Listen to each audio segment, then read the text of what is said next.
Hello. देखिए, last class में हमने बात की थी।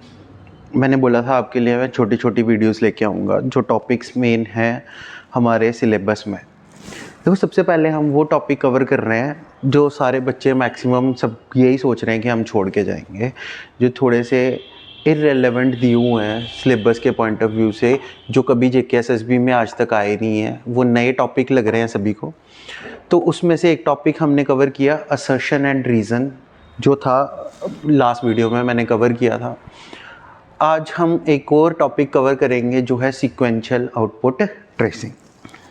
देखिए, ये बेसिकली बैंकिंग का टॉपिक है, इनपुट एंड आउटपुट वाला। तो ये वही टॉपिक दिया हुआ है उसने सीक्वेंशियल आउटपुट ट्रेसिंग में।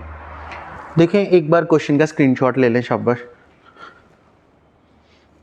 देखें, ये जो टॉपिक है इसमें आपको कुछ इस तरीके से क्वेश्चन दिया जाएगा।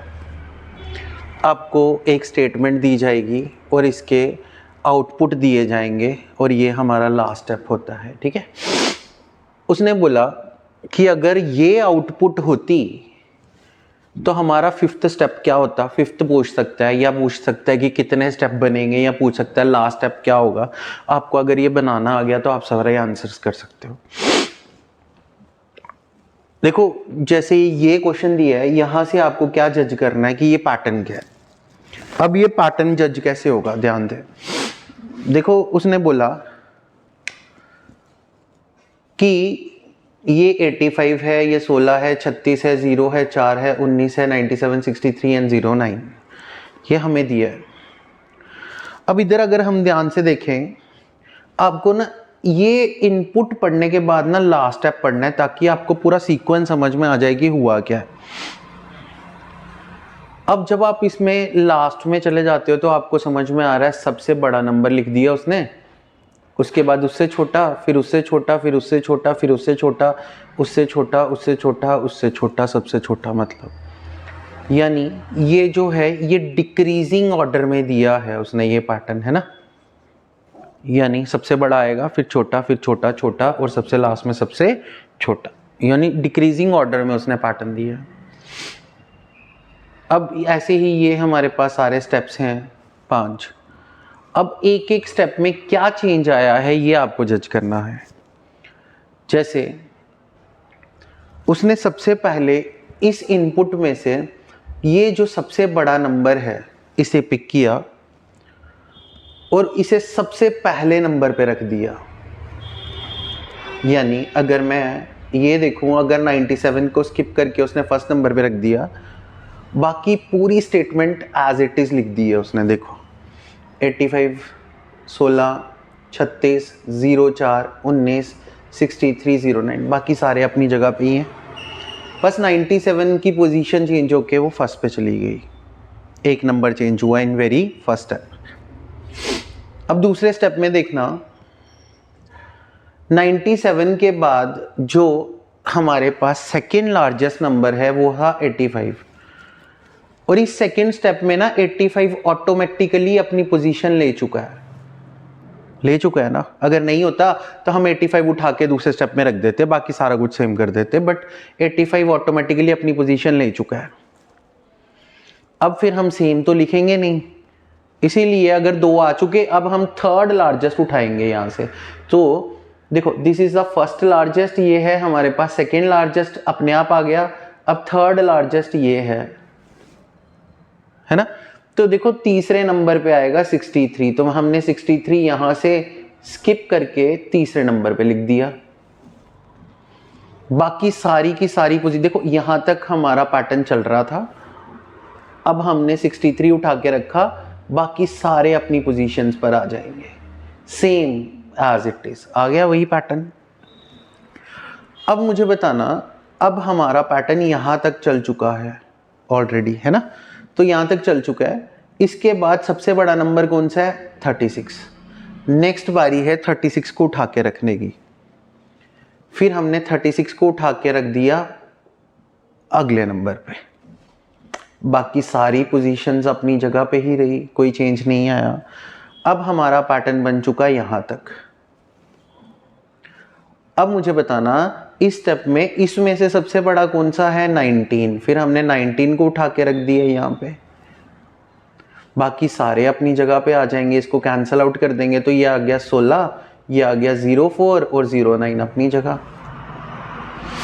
अब हमारे पास नेक्स्ट स्टेप में देखो, इस स्टेप में 19 तक तो हो चुका, अब 16 ही सबसे बड़ा है, वो ऑटोमेटिकली अपनी जगह ले चुका है, मतलब यहां तक हो गया हमारा। इसके बाद ये 09 बड़ा है तो 09 को आगे कर देंगे, 04 को पीछे कर देंगे। आप समझ में आया कि एक एक स्टेप हमने चलना है, पहले सबसे बड़ा उठा के रख देना है, फिर सेकंड वाला उठा के रख देना है, जो ऑटोमेटिकली अपनी जगह आ जाएगा तो फिर हम थर्ड वाला रख देंगे। अब ध्यान से अगर हम यहाँ करते हैं ना तो हमें ज़्यादा समझ में आएगा। मुझे बताना, अगर मैं पहला स्टेप लिखता हूँ, फॉर एग्जाम्पल मैं पहला स्टेप लिखता हूँ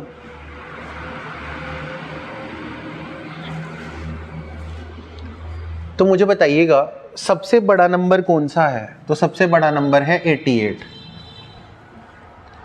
तो सबसे पहले नंबर पे क्या आ जाएगा 88, उठा के रख दिया पहले नंबर पे।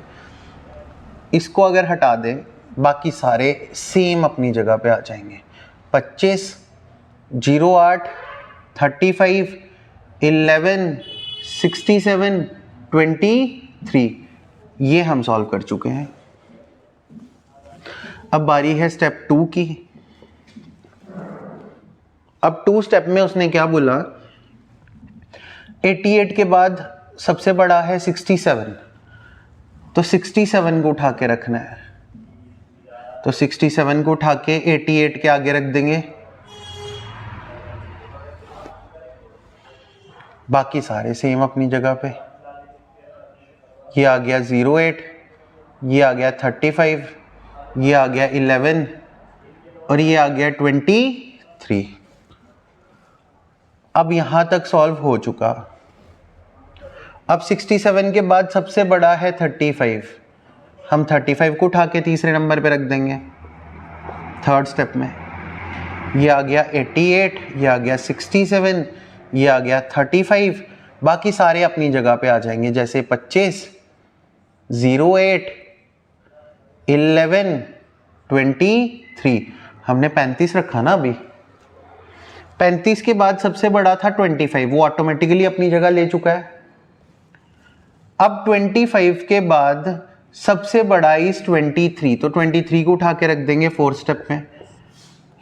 ये आ गया 88, ये आ गया 67, ये आ गया 35, ये आ गया 25, ये आ गया 23 और 08 और 011 एज इट इज। अब तो यहां तक सॉल्व कर चुके हम। अब फिफ्थ स्टेप जो है ये है 88, ये है 67, ये है 35, ये है 25 और ये है 23। यहां तक तो हम ऑलरेडी सॉल्व कर चुके। अब मुझे बताना 08 और 11 में से बड़ा तो 11 है, तो 11 को अपनी प्लेस दे देंगे और 08 को पीछे कर देंगे, हो गया सॉल्व पूरा। तो देखो हमारा भी डिक्रीजिंग ऑर्डर बन गया ना पूरा, सबसे बड़ा उससे छोटा, उससे छोटा, उससे छोटा, उससे छोटा, उससे छोटा और सबसे छोटा। ठीक है, और यही हमारा लास्ट स्टेप भी होगा। अगर लास्ट स्टेप पूछता तो भी हम ये आंसर लगाते, और उसने पूछा होता अगर how many steps are possible तो 5 होते, और अगर उसने पूछा है फिफ्थ स्टेप बता दो इनपुट में तो फिफ्थ स्टेप ये आ गया हमारा। तो यहाँ से ऑप्शन से मैच करके आंसर लगा देंगे। देखो 88, 67, 35, 25, 23, ये वाला तो नहीं बन रहा है ना, तो 88, 67, 35, 25, 23, 08, 11 ये भी नहीं बन रहा। तो इन दोनों को चेंज करेंगे तो हमारा आउटपुट बनेगा, जो कि हमारा आंसर क्या आ जाएगा, नन ऑफ दीज। समझ आ गया? ठीक है, तो हमने एक एक स्टेप करके सॉल्व करना है। क्लियर? समझ आ गया? ठीक है, तो ये है हमारा सीक्वेंशियल आउटपुट ट्रेसिंग। बहुत इजी टॉपिक है, आपने यहाँ से जज करना होता है कि क्या पैटर्न बन रहा है, उसके बाद जैसे ही उसने इनपुट दिया होगा वहाँ से आपने इसको सॉल्व कर देना। ठीक है, नेक्स्ट पार्ट में इसके मैं आपको, जिसमें हमें वर्ड्स भी दिए होते हैं और नंबर भी दिए होते हैं, ये दोनों का कम्बिनेशन करके मैं आपको अगला क्वेश्चन कराऊंगा नेक्स्ट पार्ट में, ठीक है। सो अभी तक इतना ही, नेक्स्ट पार्ट में मैं इसका सेकंड क्वेश्चन कराऊंगा, ठीक है। Thank you.